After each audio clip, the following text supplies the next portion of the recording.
have to use the microphone on the laptop. Okay. Okay, everyone?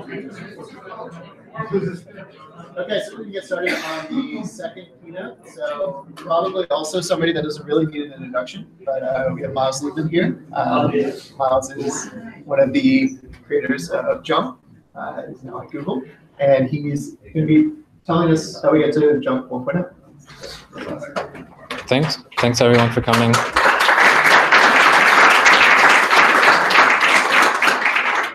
So just to start off, I do work at Google, but JuMP is not a Google project. They have a generous policy for employees contributing to open source, so that is the extent of the relationship between JuMP and Google. No. I can try speaking louder. Okay. Okay, so the last two JuMP devs, I think last year I spoke for almost 2 hours. This one will be a much shorter talk, about half an hour.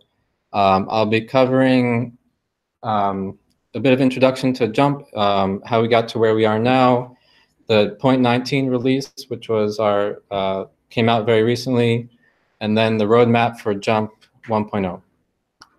Okay, so just to give a bit of context, who is it behind JuMP?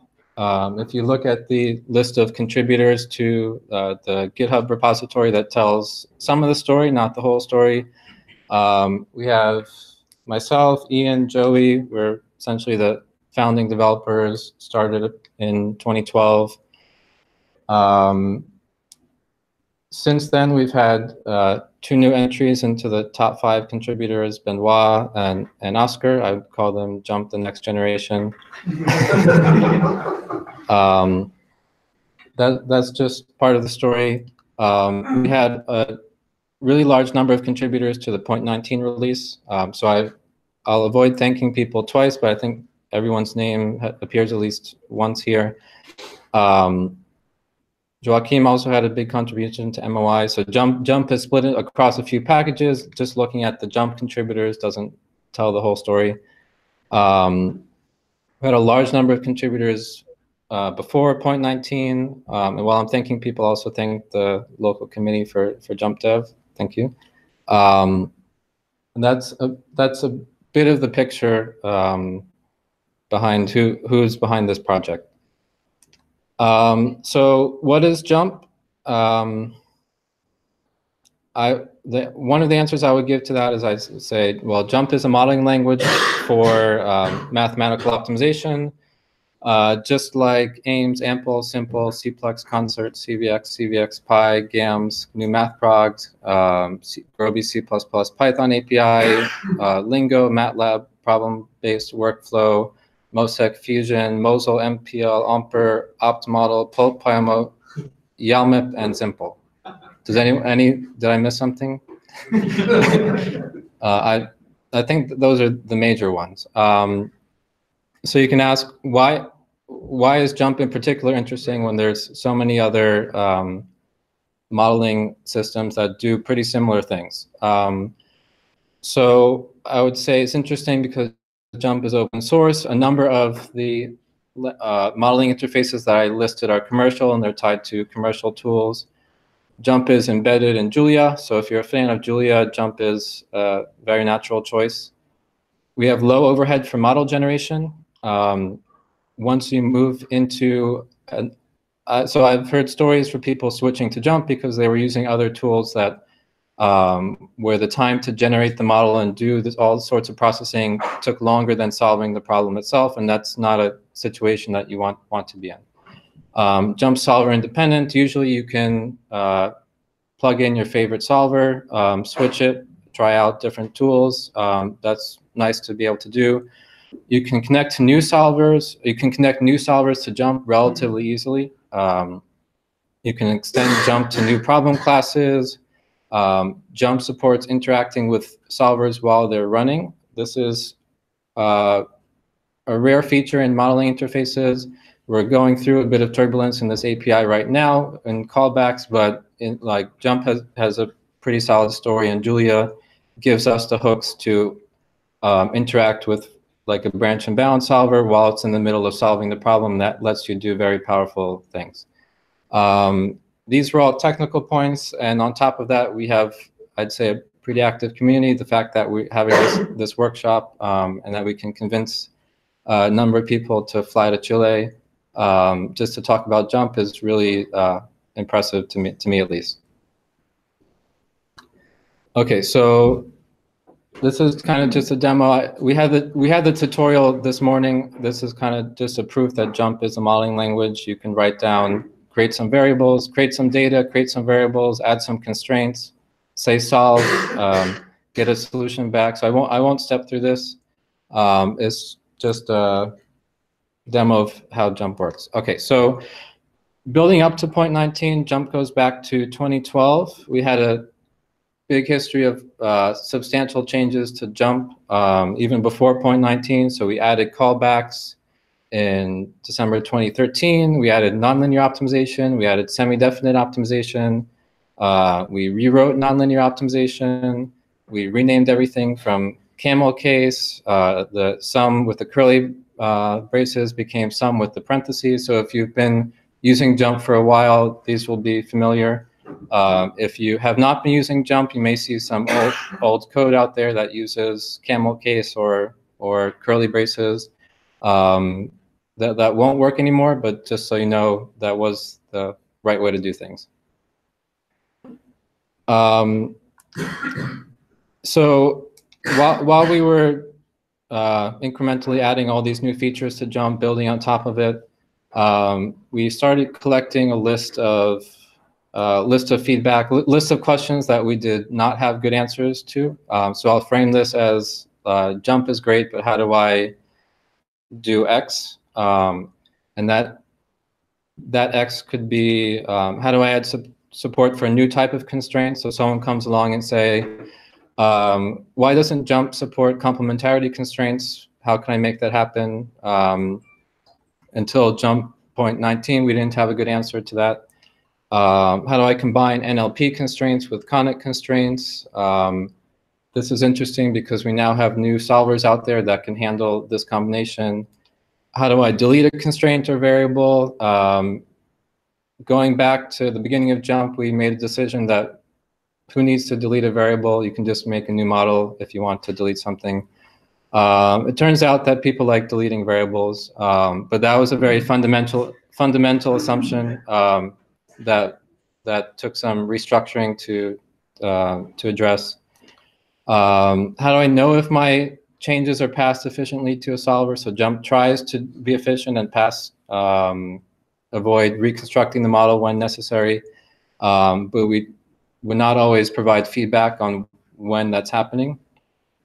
How do I modify coefficients in the constraint matrix? How do I provide a dual warm start? How do I access the irreducible inconsistent subsystem from Groby?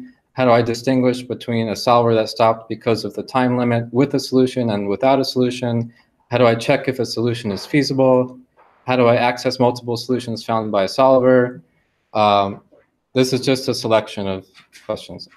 But these are kind of the list of questions that we accumulated up to JuMP 0.18, and we didn't have easy answers for them because they, the way we built up our infrastructure did not provide us with an easy way to answer these questions. So it did take a few meetings, a few JuMP devs to figure out what to do. We laid the groundwork about 2 years ago, came up with a framework for math-opt interface. Last year, we had most of the pieces in place for the release. And then about 3 weeks ago, we finally released JuMP 19. And this is probably, I'd say, the biggest release in JuMP in quite a few years. I'd say, I'm surprised that more people didn't like it. You should go and like Juan Pablo's tweet now. Okay, so what is it that actually happened in this release? What we did is we replaced our abstraction layer, MathProg base, with a new package called math-opt interface. So math-opt interface is the way that JuMP communicates with solvers. So we have let's say 20 different solvers that JuMP could communicate with. MathOpt interface provides the abstraction layer that JuMP uses to communicate with solvers. That you can imagine that this piece of it was the most substantial change because it required basically taking out the engine of JuMP, replacing it, and having everything run smoothly afterwards. We had all of the solver wrappers needed to be rewritten because they now had a new way to interact with JuMP. That was a pretty substantial project. So that's the most substantial part of the release. We introduced bridges, which are automatic constraint transformations. We redesigned the JuMP containers, dense access arrays, sparse access arrays. We redesigned defined expressions and quadratic expression data structures. We rewrote the documentation using docstrings and documenter. We improved code quality and testing. So for example, we now have a JuMP style guide that gives some guidelines on how code should be formatted, standardize things to make it easier for people to contribute new code, and you don't have to argue about should I put white space here or should I have this parentheses here? How should I break new lines? Just having a standard way of doing these basic things makes it easier to maintain the code. So for more detail, I would point you to my talk on last year's JuMP-dev to go through all these technical details. And we'll also have Benoit's tutorial tomorrow afternoon that will cover a lot of these points. Okay, so kind of to give you a bit more detail on point 19, I looked at the difference in lines of code from point 18 to point 19. In JuMP itself alone, we added 11,000 lines of code. We deleted 10,000 lines of code. We changed 2,800 lines of code, and only 1,500 lines of code were not touched. So basically, it all changed. In MathOpt interface, which is a separate repository, this is a whole new thing. We added 15,000 lines of code. That's a bit, that's a large number. It turns out half of that is for testing. So it's not 15,000 lines of code of logic. 50% of it is testing and writing out optimization models that solvers should test against. So half of that is testing. We're also solving a lot of pretty tricky questions, like those list of questions that I pointed out. It does take a few lines of code to come up with a good way to address those in a clean way. So this is a very substantial project. We had 13 major contributors who we thanked on the release announcement. One thing that we should all be proud of is, I'd say, 0 major bugs since the release. It went a lot more smoothly than than one could have worried about. We were relatively cautious and let's put out a beta release, let's put out a release candidate, let's get feedback. And I think that worked out well because we had no angry emails, no trains crashing, no airplanes crashing. It's been a pretty quiet release as far as I've heard, and a few people I've talked to who upgraded, I've asked them like I'm worried that they spent like a week upgrading, and they, no, I just changed a few things, it's fine. And that I'd say that's a success on our part. So for users of JuMP, it turned out to be not very breaking changes. We have a few aesthetic changes in how you get statuses from the solvers. Anything JuMP and below, and especially dealing with solvers, that changed entirely. So that's where most of the work went. But if you're just a user of JuMP, my perception is that this has been a relatively smooth release. And to give a sense of how many people are using it, in terms of, we can measure who looked at the documentation. We have about 10,000 page views from 1,500 unique users over the past 3 weeks. So that gives you a scope, an estimate of how many people have been upgrading and maybe how many people are using JuMP or are least in the first 3 weeks. Stefan, do you have figures on how many people read the Julia docs? Not off the top of my head, no. For all might know, but yeah, it'd be interesting to compare. But okay, so that's the 0.19 release. For JuMP 1.0, I'm going to present a roadmap. First question you should ask is, what does 1.0 mean? Kind of implicitly, it means that it's stable and ready for use. So this is, even if you're conservative about adopting new software, like I don't want to try new things, let other people try it first. After 1.0, we can say a lot of people have tried JuMP already. Now it's time. Now you don't have to be too worried about it. What we will do is follow semantic versioning for future breaking changes. So this is consistent with the Julia ecosystem, which basically means that whenever there's a breaking change, you increment the major version number. So after we release JuMP 1.0, the next breaking change will go into JuMP 2.0. That's kind of just the definition of how we use version numbers. Okay, so who decides what's on the roadmap? I would say the core developers by consensus. Who is a core developer? That's a trickier question. If you're into open source governance, politics, and theory, come talk to me, because we might need a bit more structure. But for the moment, it's a pretty informal structure. And it's basically driven by consensus of the core team. And okay, so the reason that we are creating this roadmap is to let the community know what our plans are for JuMP 1.0, so that you can make plans around this, and so that you can, if you're interested, find a way to contribute. What we're going to do for 1.0 is create a website for JuMP. JuMP has survived for, I don't know, 7 years without a website. I think it's time. We have juliaopt.org, but that's not really the same thing. And we're also going to deprecate JuliaOpt, so I'll go into more details on these points in a bit. We will deliver on a few promises from MOI that we haven't really completed yet in the 0.19 release. Address a few regressions, address the major regressions from 0.18. So in order to actually release 0.19, we had to, for example, performance degraded in some cases. We'll address those. Some easy usability issues, documentation, and then MOI 1.0. That gets a bit technical, so I won't go into the details of what will go into MOI 1.0.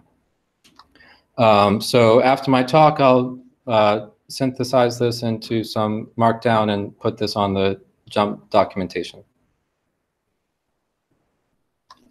Okay, so for creating a website for JuMP and JuliaOpt, we were lucky to grab a nice new domain name, JuMP.dev. As you know, JuMP is a very common word. So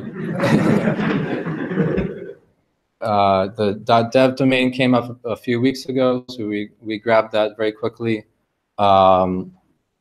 What we will, so I'll ask is, please tell us what you want to see on it. So this is a community, this is a website for everyone. We'd like to know what's useful information. I don't have the best perspective on what someone who has never used JuMP before would want to see, because I'm not really in that position.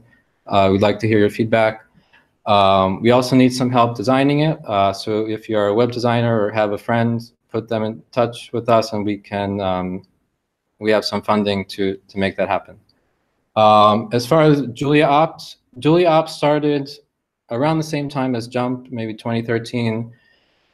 That was at the time when Julia community was a lot smaller than it is now. And the idea behind JuliaOpt is that let's make one GitHub organization for all of optimization in Julia.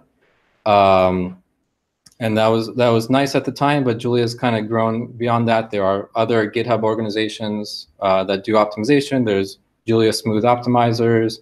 There's Julia NL solvers.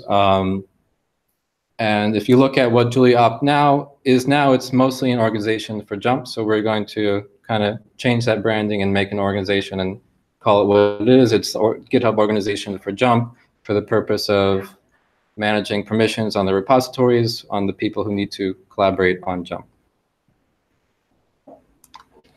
Okay, so for promises for MOI, I listed a few things, questions that motivated us into the design of MOI, but we still haven't hooked up all the pieces, and we don't really have an easy solution for this yet. So if you come to JuMP and say, how do I check if a solution is feasible? We don't really have an API to do that. How do I access the IIS from Groby? We don't have a way to do that. So if you don't know what an IIS is, don't worry. If you do know what an IIS is, then you'll be really excited for us to hook this up.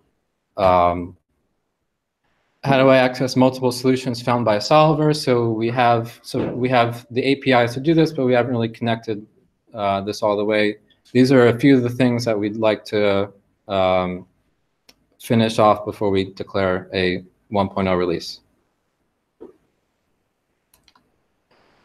We made a few regressions on JuMP 18. So for example, we're aware of some performance regressions in model generation. We removed the callback API. We removed the column generation API. There's a couple solvers out there that are still not compatible with MOI. We'd like to clean up all these, again, before we declare JuMP 1.0. We have a discussion on Thursday afternoon that Oscar will be leading on what to do about callbacks. So if you're interested, come talk to us. We have a plan for addressing a lot of the performance issues that require some restructuring in MOI, and we decided that we don't need to wait another few months to release 0.19, but we will address these before the 1.0 release. Easy usability issues. So once in a while, people open issues like this macro has bad error messages, passing solver independent options. If you've taken a first class on linear programming, you probably know what an LP sensitivity summary is. This is not available in JuMP, and the reason it's not available in JuMP is because after that first class, you never use it again. So it's not actually, that feature only exists for teaching your first class on linear programming. But we decided let's just throw that in to make JuMP a bit easier to use for the first class on linear programming. Solver independent options are important. These are like relatively, what goes in this category of things that relatively small changes that we've been putting off or we decided not to do, but these are the things that we'd like to tidy up before we call JuMP 1.0. So in this category, this is kind of the biggest area where where feedback can make a difference. So if you see like little weird things, something prints out the wrong way, the error message is not nice, all these or features that would be relatively easy to implement, these things we'd like to tidy all this up before 1.0. So let us know about it, and we'll decide if it falls in this category or not. Oops. In terms of documentation, I would say the JuMP documentation is mostly complete, except we don't document how to set starting values. That's an open issue. But besides minor things, the JuMP documentation is mostly complete, but it's a bit of a jumble. So there's a blog post by Divio that proposes to split documentation into 4 different categories. Tutorials, how-to guides, explaining concepts, and technical reference. And the JuMP documentation is kind of a weird mishmash of how-to, explaining some concepts, and technical reference. We'd like to clean that up a bit and restructuring things. This is a larger project, but I think it's worth the time and worth the investment. Okay, so that's the end of the 1.0 roadmap. If your favorite feature is not there, come talk to us about it. We also have a list of things which I'll call post 1.0. These are things that may or may not happen. These projects may never be implemented. They might be implemented. It's more of a list of things that the core developers are interested in. So if you're also interested, come talk to us. We may be able to mentor the projects, but not do them ourselves. So these would be unit testing for optimization models, making nonlinear programming a first class in JuMP and MOI, rewriting and cleaning up JuMP's macros, better support for variable transformations, special math for mutable numbers, constraint programming, discipline convex programming. This is, I'd say, a list of things that, what gets something onto this list is that at least one core developer has some interest in it, but maybe not enough to devote their full time to it. But if anything here sounds interesting, come talk to us. Yes? What do you mean by first class for nonlinear programming? I mean that expression, there's a barrier between the MOI representation of a nonlinear expression and the internal representation of a nonlinear expression. Yes. I would say that that's not first class. So first class would be, for example, having an MOI, something in MOI that represents nonlinear expressions instead of the evaluator interface.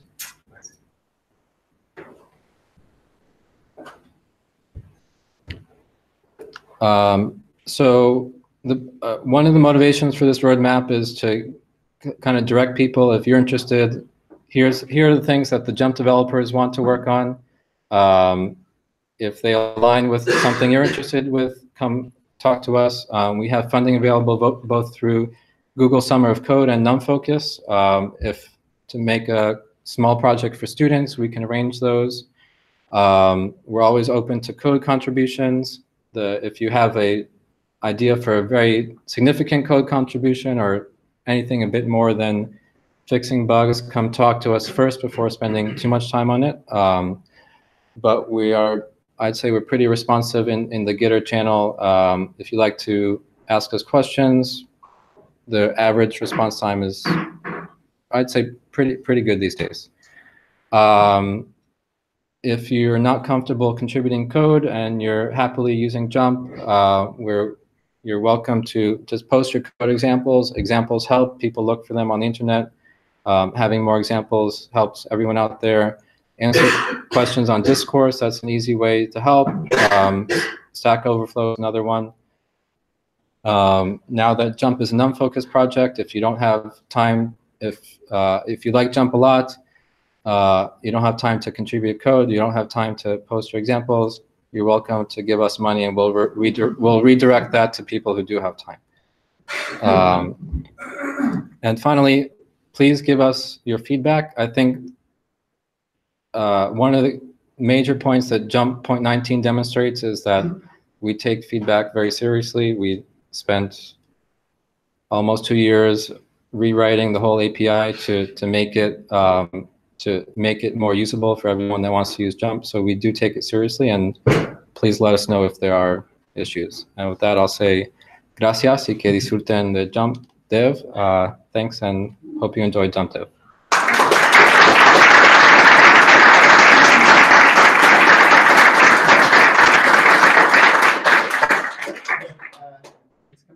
So we have time. Question?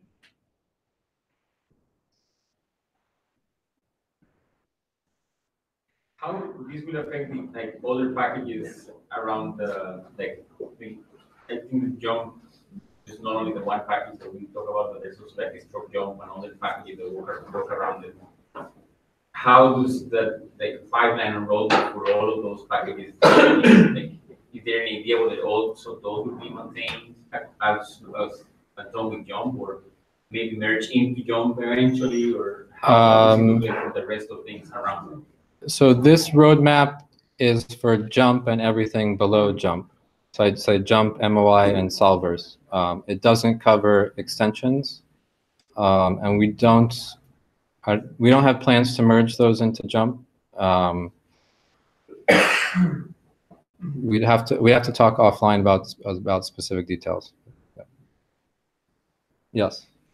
First question is, what are extensions? Yep. The second question is JuMP or will it be able to choose a solver based on the structure of the model without the user having to know which? Choose a solver. Yeah, I have no idea which solver to use for a given structure of model. Can it somehow guess that? Okay, so for the recording, what is an extension? An extension is